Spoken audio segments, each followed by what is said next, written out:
Eu estava num congresso, num ministério muito grande em São Paulo. E tinha uma cantora louvando o hino. Mas ela cantava assim, meu Deus, o fogo caía mesmo. Mas ela era muito, assim, tinha muita autoridade para cantar e tal. E eu ia pregar nesse congresso. E quando ela estava cantando, todo mundo falando em mistério, aquela coisa toda, sabe? E eu fechei o olho. Quando eu fechei o olho, eu vi ela com 7 anos de idade, sendo separada para um espírito maligno.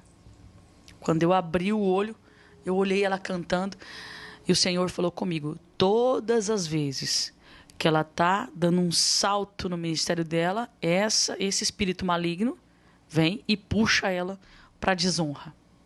Aí eu falei: mas como? A mulher canta, fogo cai, uma loucura. E Deus me dá esses mistérios também, sabe? Às vezes eu vejo assim, a pessoa... Já aconteceu comigo, William.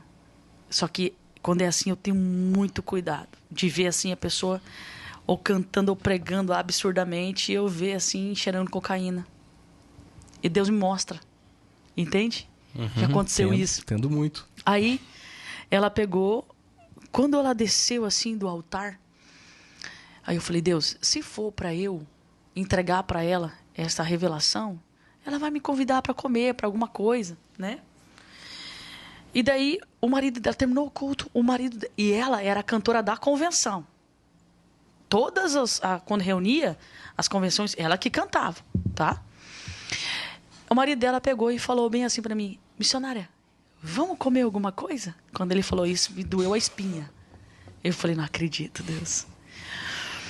E eu tava na cidade dela, tá? Com o pastor presidente dela, sabe? E daí ele falou assim: onde você tá hospedado? Eu falei: em tal lugar. Daí ele falou assim: vamos fazer assim, ó.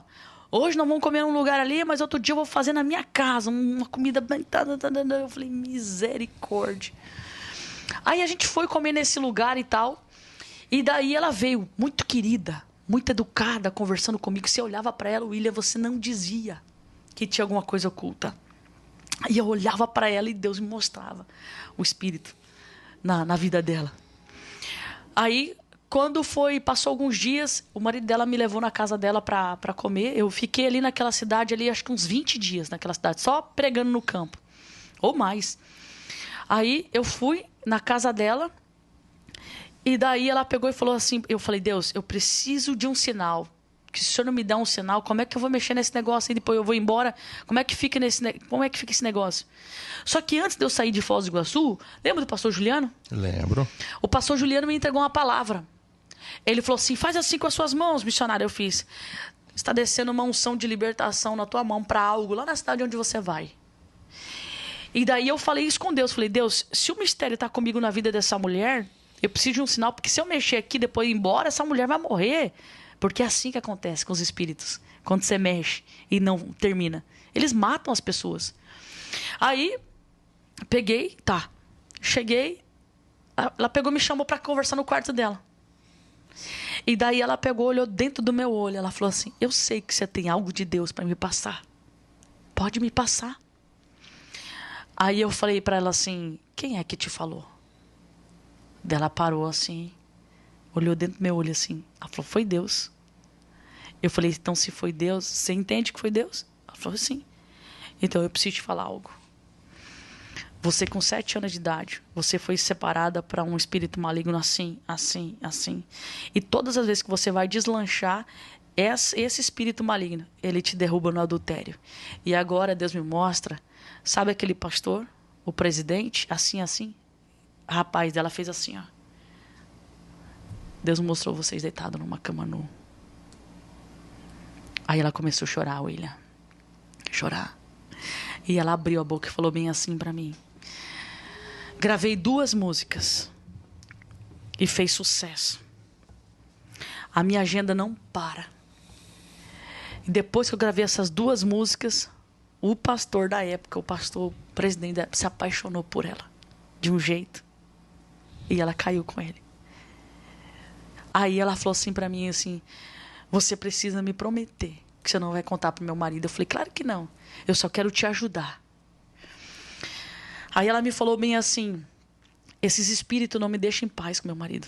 Toda vez que eu tenho relação sexual com eles, me dá uma alergia, um grosseirão, que dá a impressão que o problema está no esperma dele. Porque quando ele ejacula dentro de mim, ela falou bem assim, tudo fica a carne viva. E ela falou pra mim.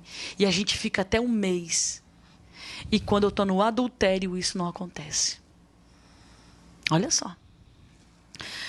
Aí eu achei muito forte. Tô todo arrepiado aqui. Ai, rapaz, que aqui o negócio foi forte. Na época, tinha uma missionária nessa cidade que era uma mulher muito usada por Deus. Uma mulher de oração. William, ela gostava muito de cantar corinho de fogo, essa missionária. Bem moreninha.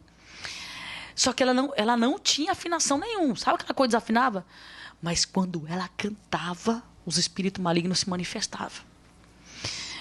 E daí eu falei para ela assim, cheguei, peguei 2 mulheres.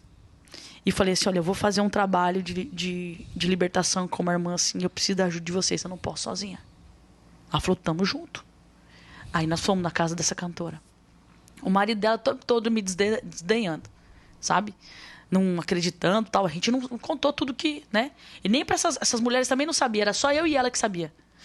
Ela tinha quase 2 metros de altura. Ela era muito grande. Mulher bonita. Fomos na casa dela. Aí, coloquei... Ela tinha uma mesa de madeira pesada pra... Sabe, lapacho? Pesado pra caramba. Ela ficou sentada aqui. Essa missionária de frente com ela. E a intercessora perto da porta.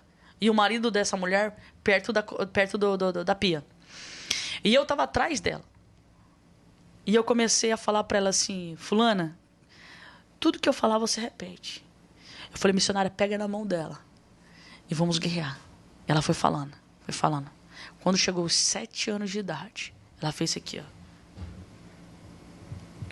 Aí a missionária fez um toque pra mim. Que o negócio tinha baixado nela. Quando eu fui dar a volta, não deu tempo. Ela levantou tão rápido. E do jeito que ela levantou, com a mesma proporção, ela levantou a mesa junto. Rapaz, acho que tinha que ser uns 5 homens para pegar a mesa aquela. Ela fez assim. Pau! Estouro. Quando a mesa caiu no chão, assim, eu fui tentar pegar ela, mas ela era muito alta. Eu fui tentar pegar ela, assim, e a missionária começou a expulsar o demônio. E o demônio não saía. E aquela coisa toda. E eu segurei ela aqui por trás, assim. De repente... O Senhor falou comigo, para quem que eu dei autoridade? Foi para você. Então expulsa. Cara, como é que eu me desvencilhar daquela mulher? Ela me prendeu na parede, eu segurando assim. De repente, William, isso foi a única experiência que eu tive dessa forma de ver alguém virar uma cabeça desse jeito. A cabeça dela virou. E ficou cara a cara comigo. Ela olhou dentro dos meus olhos. E aquele demônio falou para mim, sua desgraçada. Você me descobriu. Na hora, meu irmão, eu falei, não fui eu, não. Foi o Deus que eu sirvo. Porque esse aqui é um grande problema, William. Há muitos amigos que eu conheci na área de libertação que se envaideceu com o dom. E hoje estão arrebentados. E nós precisamos entender que não é nada sobre nós. É tudo sobre ele. E na hora, eu falei... Não fui eu, não. Foi o Deus que eu sirvo. E quando ela virou assim, eu consegui me desvencilhar. Eu fiquei cara a cara com aquele demônio. Ele virou de novo a cabeça. E eu gritei. Eu li uma vez um livro que um pastor amigo me deu. Armaduras de Deus e a armadura do diabo. E na hora veio um flash muito grande daquele livro. E eu clamei pelos anjos de guerra. Quando eu falei, anjos de guerra, eu quero vocês aqui agora. Rapaz... Eu nunca vi na minha vida. Todos que estavam ali dentro da casa, inclusive o marido dela, que estava já se tremendo, já de medo, começaram a ouvir barulho de espada. Plém, eu tô toda arrepiada aqui. Plém, plém. E aquela mulher gritava e fazia assim. Eu falei, dissipa esse demônio agora. Ela caiu. Rapaz, Deus fez uma obra na vida daquela mulher. E eu falei para ela assim, depois que ela foi liberta daquele demônio, eu falei assim, olha para mim. Você nunca mais vai ter problema na sua relação sexual. Você vai poder ter relação com o teu marido, não vai acontecer isso. Porque se você crer hoje, esse demônio foi embora da sua vida. Aquilo ali foi uma experiência muito forte que eu tive. Caramba. O marido deve ter saído bom pra casa. Caramba, gente, o mundo espiritual é demais, Yuri. Não. Cara, não tem como não se arrepiar, hein? Você tá de brincadeira. Caramba, é muito gente. forte. Pra você ver como que... às vezes parece que tá tudo ok com a pessoa, tá tudo certinho, tudo bonitinho, mas Deus revela o profundo. E eu quero até aproveitar o ensejo, né? Porque alguém pode até achar, então a pastora trabalha com libertação, eu vou pedir ajuda para ela. O meu ministério não é específico libertação. Eu vejo mais no profético, na palavra. Mas quando Deus ele quer fazer, eu sinto que ele me movimenta para fazer. Ele me move.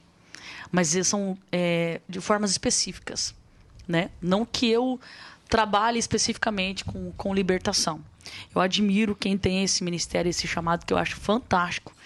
Mas eu vejo assim que quem tem um chamado para libertação tem que se dedicar só para aquilo. Porque, rapaz, é um negócio fora da curva. Uma coisa que a gente fala muito aqui no programa, e vou voltar a falar também, que você precisa entender, é a questão do processo de libertação. Existem algumas situações que acontecem dessa forma. Você vai lá, faz uma oração, quebra aquilo ali, vai embora e tudo.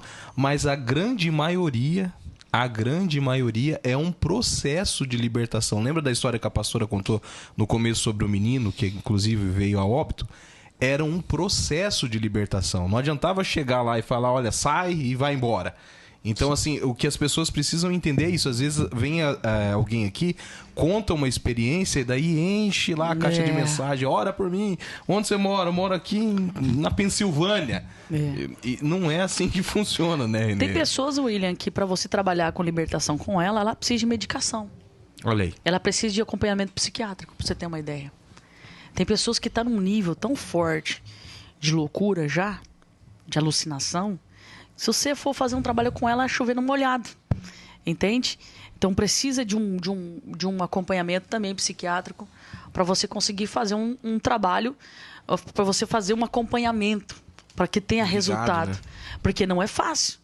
É uma coisa assim, é uma batalha muito forte. Uma coisa de filme mesmo.